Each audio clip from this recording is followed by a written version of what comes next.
Chemistry का lesson 2 acid base and salt और इसका पार्ट नंबर 9। पिछले क्लास में हमने बतलाया था कि एसिड दांत को कैसे क्षय करता है यानी बर्बाद कर देता है। ठीक है, तो इसके पहले का थ्योरी हो चुका है, यानी पार्ट 9 तक 8 तक कंप्लीट कर दिया गया। देखते हैं पार्ट 9 में क्या है। पशुओं एवं पौधे द्वारा उत्पन्न रसायनों से आत्मरक्षा, यानी ये रसायन, उसके पास रसायन होता है। किसके पास?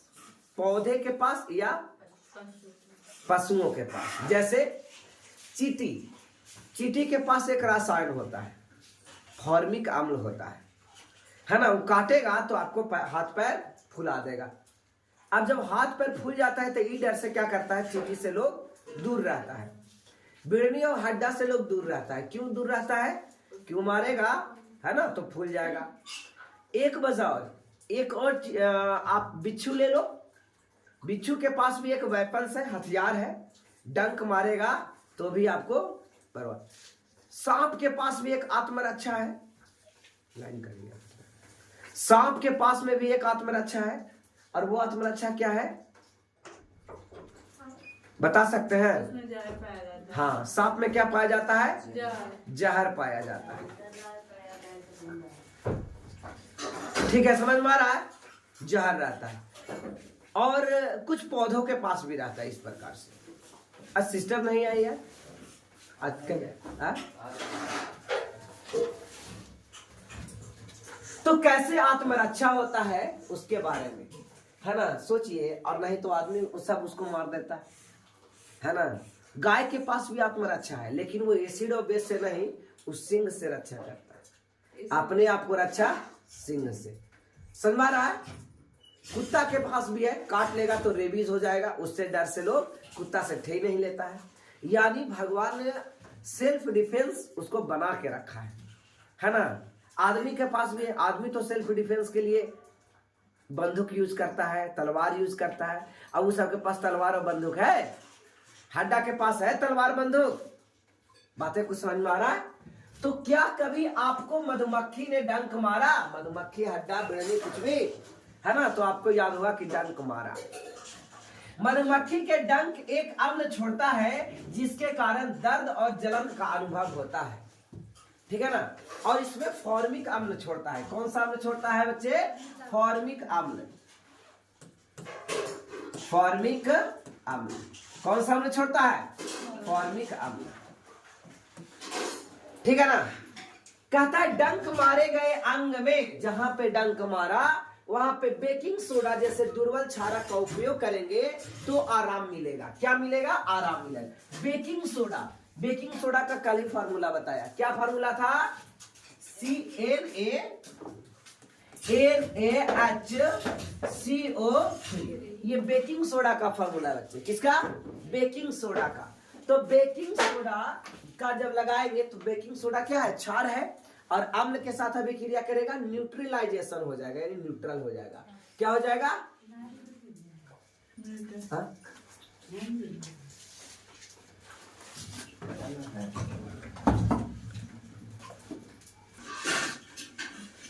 तो हमने क्या देखा कि जब बेकिंग सोडा डालते हैं जहां डंक मार देता है तो वो न्यूट्रलाइजेशन हो जाता है।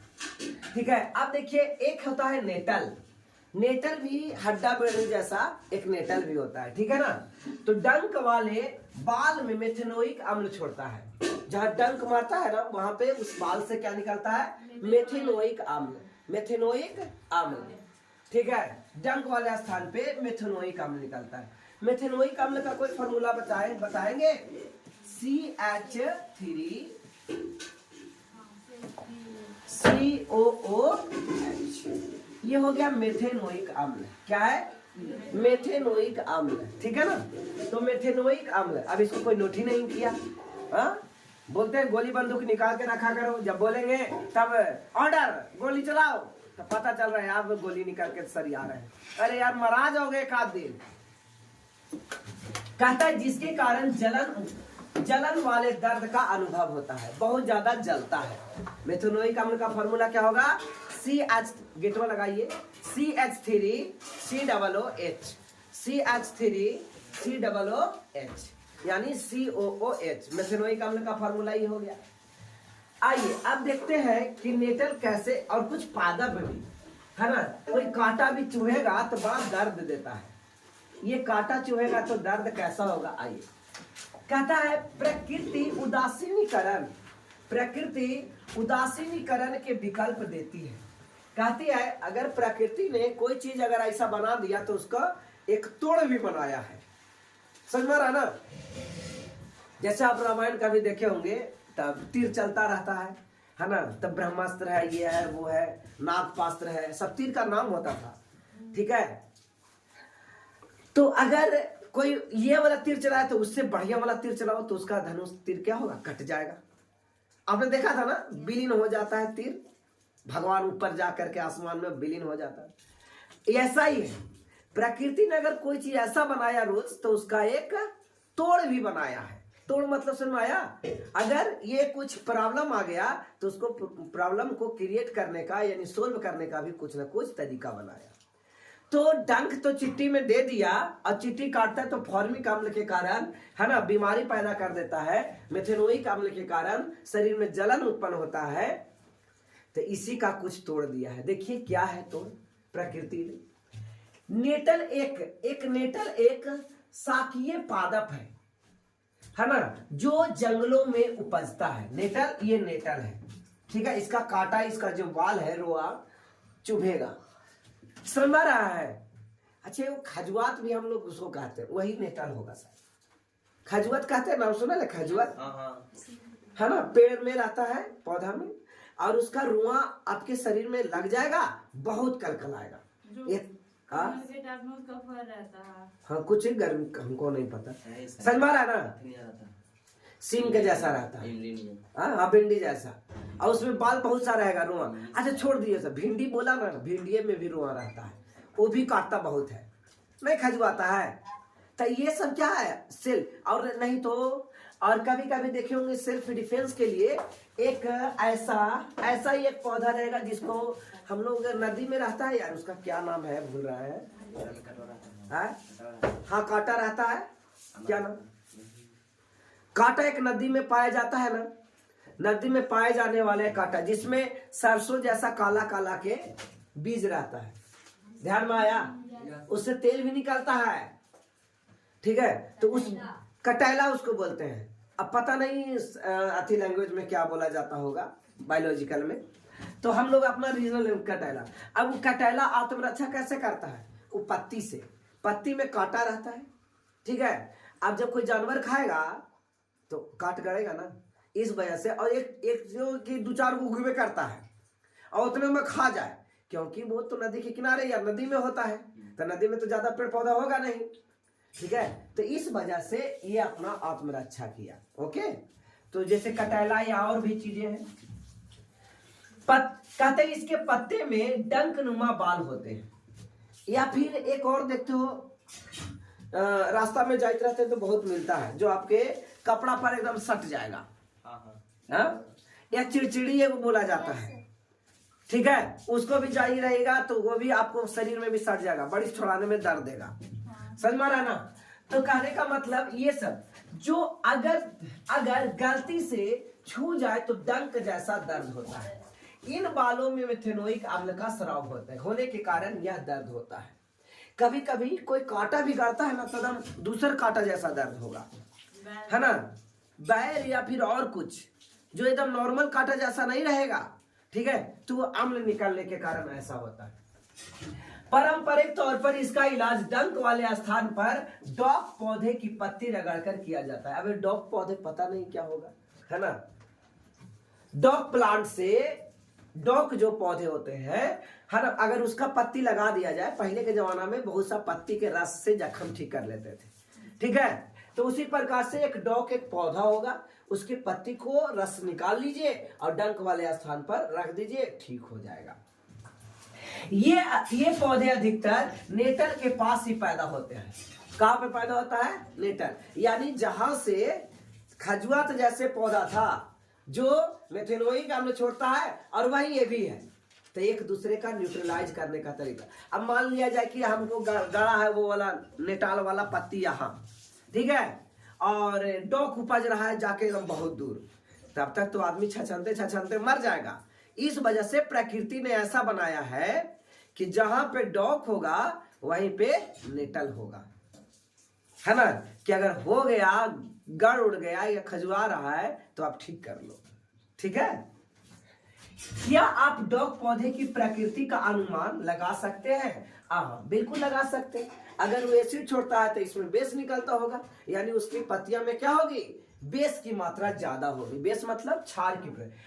आप अब जान गए होंगे कि अगली बार पहाड़ पर चढ़ते हुए गलती से नेटाल पौधे को छूना जाए क्या आपको करना होगा। तो क्या करना होगा, अगर छू जाएगा तो डॉग की पत्तियां लगा लेंगे, ठीक हो जाएगा, ठीक है। ऐसा पारंपरिक इलाज डंक वाले लगाने में प्रभावी हो सकती है।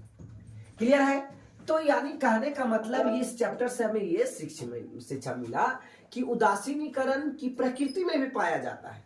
एसिड अगर कोई छोड़ रहा है तो कुछ के पत्तियां में बेस भी मिल जाएगा और ये ठीक कर देगा, एसिड और बेस न्यूट्रल हो जाएगा, यानी न्यूट्रलाइजेशन रिएक्शन। अब आपको बच्चे ये याद करना है, ठीक है ना। अब ये 10th क्लास के लिए और किसी भी, अरे भाई जो 10 में पास हो गया क्या उसको अब याद नहीं करना पड़ता है क्या, है ना, कि कौन सा चीज का प्रकृति किसमें पाया जाता है, उसका सोर्सेस क्या है, ये आज भी जरूरत है। तो जिस क्लास में जो रहो 9 क्लास में तो 9 में याद करो, 8 वाला चीज 8 में याद करो। तो सिरिका को विनेगर बोला जाता है। क्या बोला जाता है? विनेगर। एसिटिक अम्ल सोर्स क्या है? एसिटिक अम्ल, यानी सिरका में एसिटिक अम्ल पाया जाता है ना। अगर एसिटिक अम्ल लाना है तो आपके पास सिरका है, विनेगर है, हो सकता है, ठीक है। ये सिरका कहाँ मिलेगा भाई?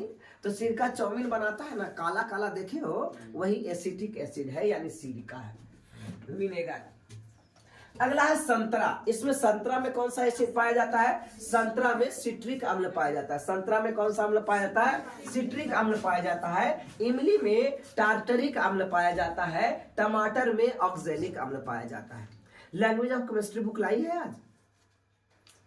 आज नहीं, तो उसमें लैंग्वेज ऑफ केमिस्ट्री में इसका फॉर्मूला दिया हुआ बच्चे, ध्यान दीजिएगा। एसिटिक एसिड का फार्मूला, सिट्रिक एसिड का फार्मूला, टार्टरिक एसिड का फार्मूला, ऑक्जेलिक एसिड का फार्मूला, सब एसिड का फार्मूला दिया हुआ है, ठीक है। तो आप नोट्स बनाइएगा, यहां से लिखिएगा, ये क्या इंपॉर्टेंट है, क्या 10 में पूछेगा, तो ये बता दिया, है ना, और फार्मूला वहां से याद कर लेना है, ठीक है।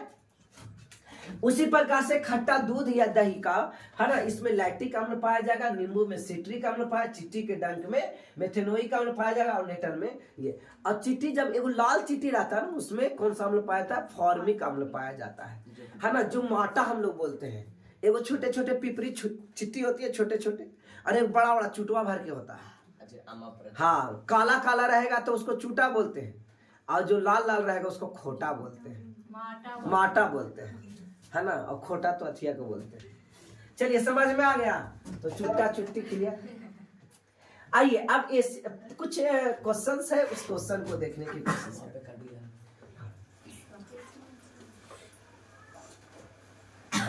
आइए क्वेश्चन देखते हैं। पहले कहा जाता था कितना मुश्किल थी, कोई भी काम आसान होता है लाइफ में, वो वाला काम करना खाली शुरू कर दो, ठीक है ना। जैसे हम क्या कर रहे थे स्टार्टिंग में, जब ऐसा कट जाता था तो फोन से देखते थे और फिर लिखते थे या बता देते थे, यही ना। अब ये काम डेली डेली होते रहा तो एक दिन पता चल गया कि नहीं, तो ऐसे भी होता है। तो आप कोई भी काम स्टार्ट कीजिए, आपके लिए वो आसान होते जाएगा। अब देखिए मेरे लिए आसान हो गया, ठीक है ना। आपके पास 2 बिलियन है, ठीक है, एक्वस 2 बिलियन है। एक है बच्चा ए और बी। बिलियन ए का पीएच मान 6 है, बिलियन ए का पीएच मान, ए का पीएच वैल्यू कितना है? 6 है। तो बताइए क्या प्रकृति होगी? अम्ल होगा, है ना, जिसका पीएच मान 7 से कम हो तो वो अम्ल होता है। एवं बिलियन बी का पीएच मान 8 है, और बिलियन बी का पीएच वैल्यू कितना है? 8 है। पीएच का फुल फॉर्म क्या होगा? पोटेंस हाइड्रोजन, ठीक है, potence hydrogen, power of hydrogen भी इसे आप बोल सकते हैं। लेकिन ये जर्मन लैंग्वेज है। कौन सा लैंग्वेज है? जर्मन। और पीएच का खोज, पीएच मापदंड का खोज किसने किया था? सोरेनसन। घर में आप एक भी बार नहीं पढ़े फिर भी याद हुआ, डेली बोलते हैं, यानी आप भी एक ही चीज को बार बार पढ़िए तो याद होगा, है ना। तैयारी करना, याद करने का तैयार मतलब रूल्स है। आप 1 घंटा बैठते हो तो 1 घंटा एक ही सब्जेक्ट के लेके नहीं बैठना है। अगर आपके पास क्षमता है कि हमको 1-1 घंटा पढ़ना है तो ठीक है, कोई बात नहीं। जैसे दवा खाना होता है, दवा आप देखते हो ना कि दोपहर शाम सुबह खाना होता है, एक दिन खाना है, तीनों एक ही बार खा लो। हाँ, अगर आपने मैथ पढ़ा, मान लो कि आप फिजिक्स पढ़ रहे हो, ठीक है, तो फिजिक्स आप 3 बार बैठते हो ना पढ़ाई के लिए। सुबह पढ़ते हो, कभी दोपहर में पढ़ लेते हो, शाम में भोर में पढ़ते हो। पढ़ने का भी ये 3-5-4 प्रकार के हैं सब। तो फिजिक्स, केमिस्ट्री और बायोलॉजी अगर आपको पढ़ना है, ठीक है, तो ये टर्म है बेटे। एक ही बार पूरा फिजिक्स, एक सुबह पूरा फिजिक्स पढ़ लिए, फिर दूसरा में दोपहर में पूरा केमिस्ट्री पढ़ लिए, फिर एक और शाम में बायोलॉजी पढ़ लिए, तो ये फायदा नहीं करेगा। वही वाला बात हो गया कि आपको 3 प्रकार के दवाई दिया गया है, 3 प्रकार के, है ना। एकरा में से एगो सुबह, एगो दोपहर और एगो शाम खाना है, सब में से एक गो। आप क्या कर लिए कि ई 2 खा लेंगे, एकरा में से दोपहर में 3 खा लेंगे, और एकरा में 3 टैबलेट सुबह खाना है, दोपहर खाना, एकरे में से 3 खा लिए सुबह में, और एकरा में से 3 दोपहर में खा लिए। फायदा करेगा? रिएक्शन कर जाएगा। ऐसे ही आपका पढ़ाई भी रिएक्शन करता है, ठीक है ना। अब यहाँ पे इसको आप खाली शाम में खाइएगा नहीं, शाम में से एक एगो अभी खा लो, एगो दोपहर में खा लेंगे, और इसमें सॉरी सुबह में एकरे में से 3 में से खा लेंगे मॉर्निंग में, ऐसे ना खाएंगे। फिर एगो क्या खाएंगे? दोपहर में नून में खा लेंगे एक आगो, और एगो बचेगा वो इवनिंग में खाएंगे। क्या यही होता है कि नहीं होता है? आप बताइए, पढ़ाई अक्सर लोग क्या करते हैं, एक सब्जेक्ट लिया और पूरा एकदम पढ़ गए, है ना। इससे उतना फास्ट नहीं याद हो पाएगा जितना कि दिन भर में एक ही चीज को 3 बार 4 बार पढ़ा जाए। एक के बार लगातार पढ़िए 4 बार, और किसी चीज को 4 बार तोड़ के पढ़िए। 4 बार आपको पास टाइम है तो 4 बार पढ़िए, ठीक है। तो सुबह ही पढ़ लीजिए, दोपहर में पढ़िए, शाम में पढ़िए और भोर में पढ़िए। देखिए आपको जल्दी कोई चीज याद। हम तो भाई सोरेनसन डेली 3 टाइम बोल रहे हैं क्या? हाँ, डेली भी टैबलेट खा जाता है एक गो, वही फायदा करता है? नहीं फायदा करता है। दिन भर में 3 गो नहीं खाएंगे तो भी चलेगा, डोज के मुताबिक।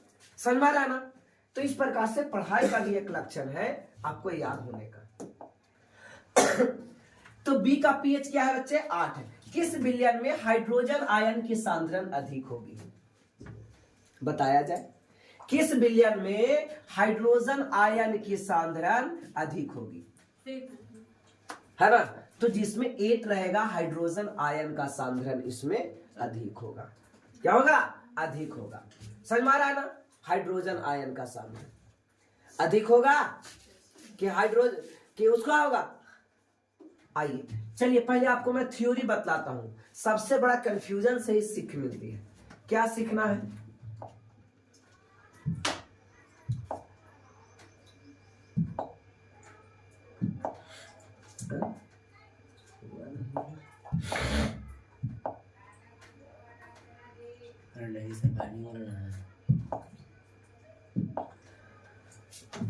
आपको देखिए एक फार्मूला आपको लिखवाया था, कॉन्सेंट्रेशन ऑफ हाइड्रोजन आयन। याद आ रहा है कुछ? हम ना बहुत चीज पढ़ा देते हैं, आप लोग को सिर्फ दिमाग लगाना है। Concentration of hydrogen ion into concentration of hydroxide ion बराबर क्या हो जाएगा बच्चे? 10 के पावर -14, है ना। 10 के पावर -14। और एक फार्मूला क्या बताया था? पीएच प्लस पीओएच बराबर 14। ठीक है। अब आप याद करो, एक का पीएच कितना था? 6 था। तो पीएच के हमको पीएच 6 था तो 6 हो गया, लेकिन ओएच कितना था?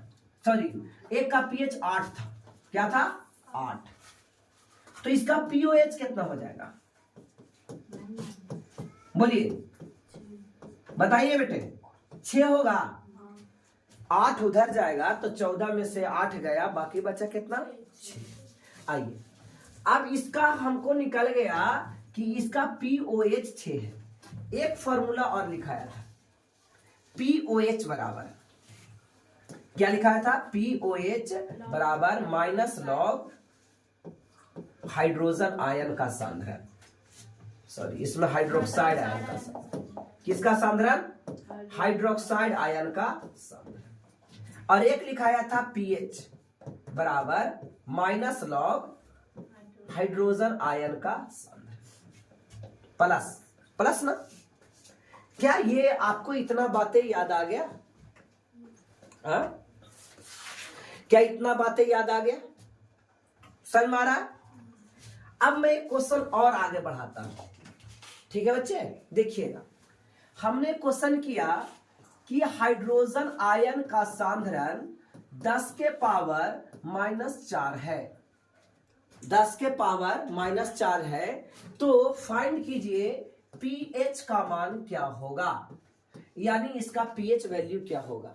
हमारे पास उल्टा दे दिया है, अभी pH वैल्यू दे दिया है और पूछ रहा है हाइड्रोजन आयन का सांद्रण क्या होगा। यही ना पूछा? पूछा कि नहीं पूछा? pH दे दिया है 8 और 6 और कह रहा है कि किसका हाइड्रोजन आयन का सांद्रण ज्यादा होगा। ठीक है, 8 वाला के कि 6 वाला के। आइए, बड़ा टेंशन था। अब इसको से हमको पढ़ना है। हमने उल्टा ले लिया, एक ले लिया, इस बार सांद्रण दे दिया है और हाइड्रोजन आयन यानी pH पूछेंगे। आइए, तो pH बराबर फार्मूला, pH बराबर बेटा फार्मूला होता है minus log concentration of hydrogen ion, minus log, और लगाओ अच्छे से बेटे। अरे नीचे आओ, आज भी सर ने एग्जाम देने गए हैं। Minus log concentration of hydrogen ion. क्या बच्चे समझ में आ रहा है? आइए, थोड़ी pH ज्यादा नहीं बढ़ा है, हल्का है। pH में क्या होता है? पावर ऑफ pH कैसे आप लोग कैसे निकालोगे? लॉग 10 बेस 10 बराबर 1 होता है। एक चीवा जब दोनों दने रहे तो आंसर में क्या होता है? 1 होता है। ठीक है, छोटी बात है, बहुत बड़ी बात नहीं है। और देखिए, एक फॉर्मूला ये होता है, अगर दिया हुआ है लॉग 2 के पावर 2 और बेस में भी 2 है तो इसको लिखेंगे 2, ये वाला बाहर चला जाता है। ठीक है, ये कहां बाहर चला जाता है। आइए इसको ऐसे समझ, लॉग ए बेस ए पढ़े क्या? लॉग ए बेस ए के पावर n, तो इसका आंसर हो जाएगा n लॉग ए बेस ए। ठीक है बच्चे? और अगर ये दोनों सेम है तो 1 होगा, ये दोनों सेम है तो 1 होगा। क्या भारी समझ में आ रहा है क्या? ये दोनों सेम है तो 1 होगा, और जो स्क्वायर में रहेगा, कहां रहेगा? स्क्वायर में रहेगा, वो कहां आ जाएगा? बताइए, कहां जाएगा? बाहर आ जाएगा, रूट में आएगा, बाहर आएगा, कॉफिशिएंट में आएगा। किस में आएगा बच्चे? कॉफिशिएंट में आएगा। आइए अब क्वेश्चन बनाइए। ठीक है बच्चे, अब क्वेश्चन बनाते हैं। क्या क्वेश्चन? देखिए, अब क्वेश्चन बनाते हैं। pH निकालने हैं। क्या निकालना है? pH लिखेंगे minus log concentration of hydrogen ion, यही लिखेंगे। माइनस लॉग हाइड्रोजन आयन का सांद्रण क्या दिया है? 10 के पावर -4। कुछ नहीं है तो 10 छिपा हुआ है।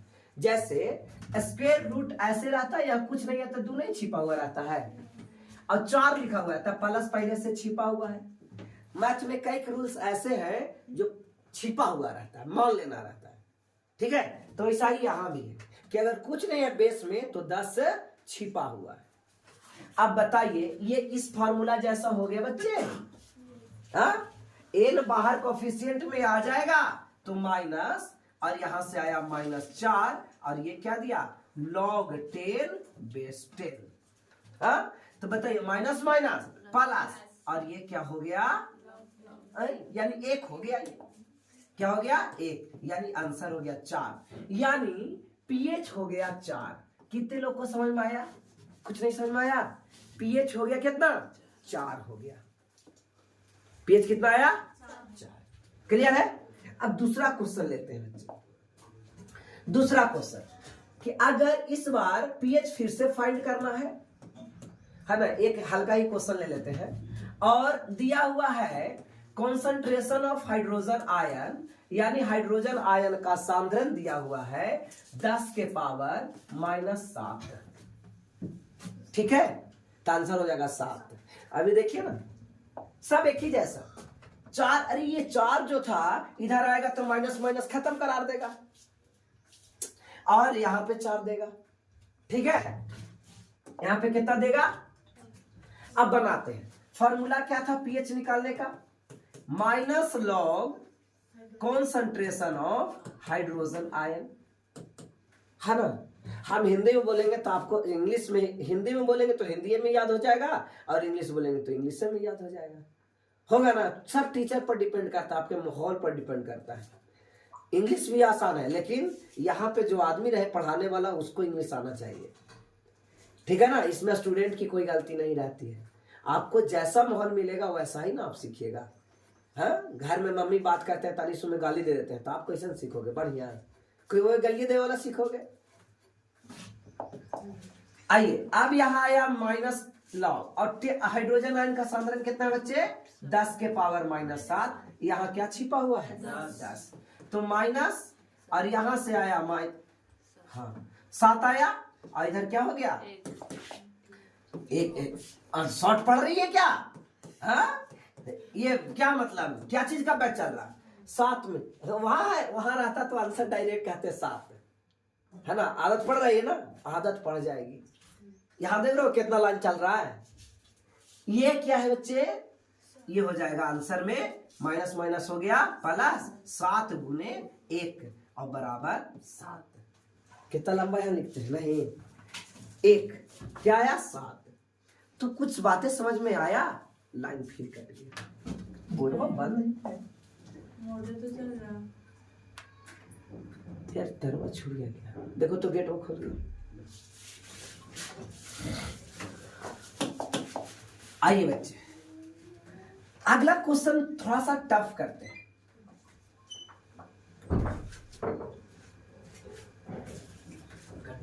8 पीएच लेते हैं। क्या नहीं काटा है?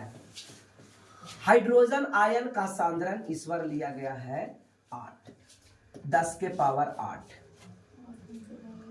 कितना लिया गया? 8। ठीक है, पीएच क्या आएगा? पीएच क्या आएगा? अरे यार बोलो। 8 आएगा। ठीक है ना, कितना?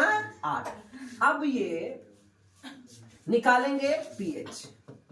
पीएच बराबर माइनस लॉग, है ना, 10 के पावर कितना? -8। यहाँ 10 छिपा हुआ है, तो 8 आ जाएगा।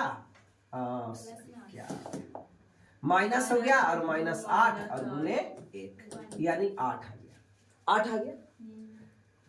तो क्या पीएच का मान 8 आया? ठीक है ना। तो पीओएच का मान क्या आएगा?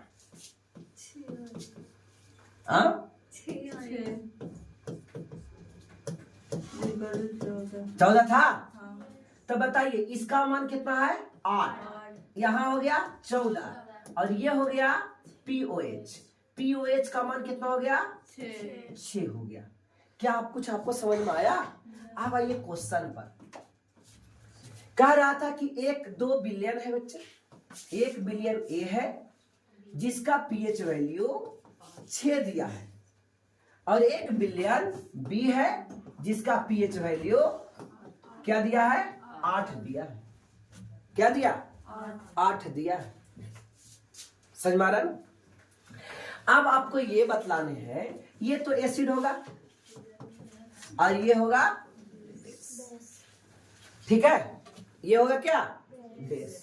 तो बताइए जब 6 था तो हाइड्रोजन आयन का सांद्रण कितना होगा? 10 के पावर -6 नहीं होगा?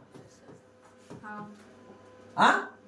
जब 8 था तो हाइड्रोजन आयन का सांद्रण, पीएच कुछ ही दिख रहे है ना, ये हाइड्रोजन आयन का सांद्रण 6 होगा कि नहीं? -6। और ये 8 था तो हाइड्रोजन आयन का सांद्रण हाइड्रोजन आयन का सांद्रण 10 के पावर -8 होगा। अब आइए, समझ में आया आपको जो आपका थ्योरी था बच्चे कि हाइड्रोजन आयन का सांद्रण कहता है किस विलयन में हाइड्रोजन आयन के सांद्रण की अधिकता है। तो किसकी अधिकता है? 8 वाला की अधिकता है और 6 वाला कम है। इसमें कौन अम्लीय है और कौन क्षारीय है? तो अम्लीय कौन हो गया? 6 वाला अम्लीय है।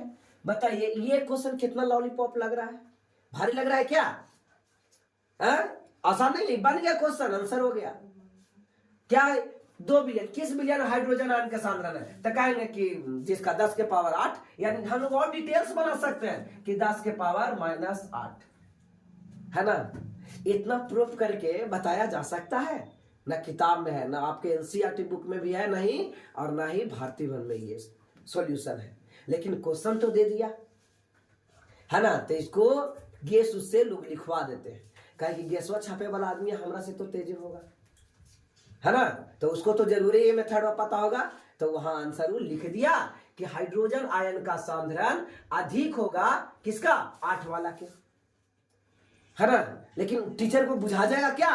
नहीं बुझा सकता। कैसे? हम प्रमाण दे के बताए कि 8 कैसे होगा, 8 वाला का हाइड्रोजन आयन का सांद्रण अधिक कैसे होगा।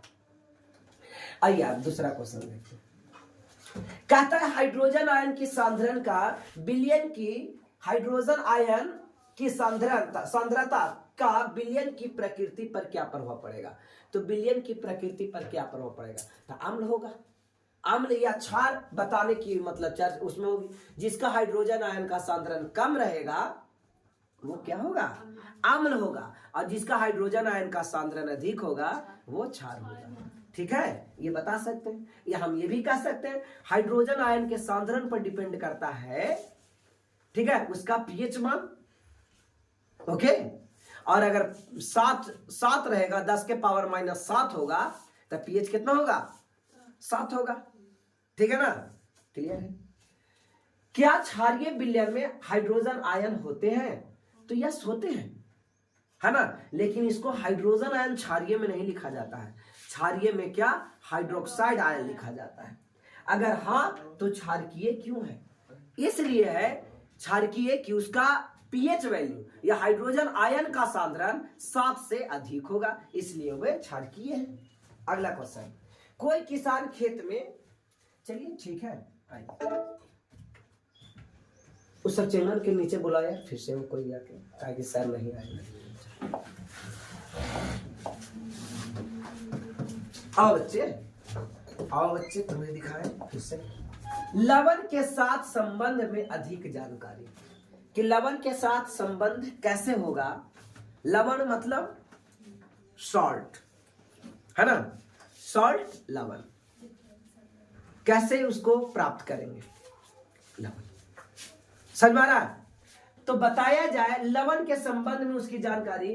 पिछले भागों में हमने विभिन्न अभिक्रियाओं के द्वारा लवणों का निर्माण होते देखा है ना, नहीं देखा क्या? जैसे आपको एसिड HCl, बेस NaOH, है ना। जब अम्ल और क्षार अभिक्रिया करता है तो लवण और क्या बनता है? जल बनता है। लवण और जल बनता है। तो ये क्या बन जाएगा? लवण क्या हो जाएगा? NaCl, ये हो गया बच्चे लवण। ये क्या हो गया? लवण। और ये क्या हो गया? H2O। तो जब अम्ल और क्षार अभिक्रिया करेगा तो लवण और जल बनेगा। क्या बनेगा? लवण और जल बनेगा। वही कह रहा है कि पिछले भागों में हमने, अध्याय में नहीं, इसी अध्याय के भागों में, पिछले भागों में हमने विभिन्न अभिक्रियाओं के द्वारा लवणों के निर्माण होते देखा है। आइए इनका निर्माण, गुणधर्म और उपयोग के बारे में अधिक जानकारी प्राप्त करते हैं। सिर्फ किसकी चर्चा होगी?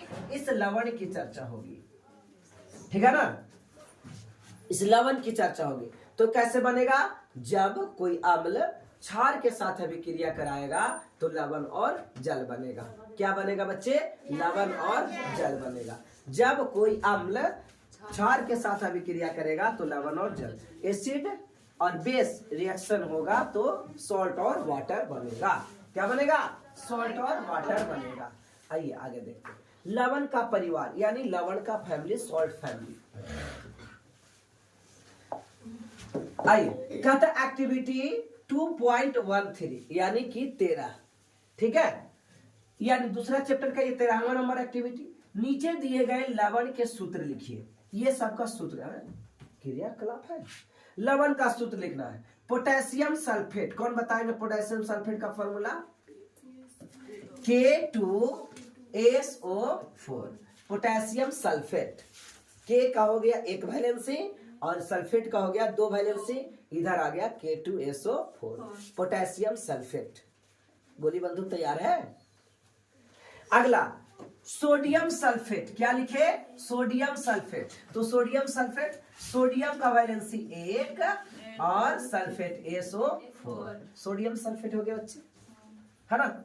और लिखा जाए किसका? Calcium sulphate. तो कैल्शियम का वैलेंसी 2 और सल्फेट का वैलेंसी 2, खत्म हो गया CaSO4 calcium sulphate. Magnesium sulphate MgSO4, ठीक है, मैग्नीशियम सल्फेट हो गया। कॉपर सल्फेट CuSO4, ठीक है। Sodium chloride NaCl, sodium nitrate, sodium NaNO3, sodium nitrate. Sodium carbonate Na2CO3। Ammonium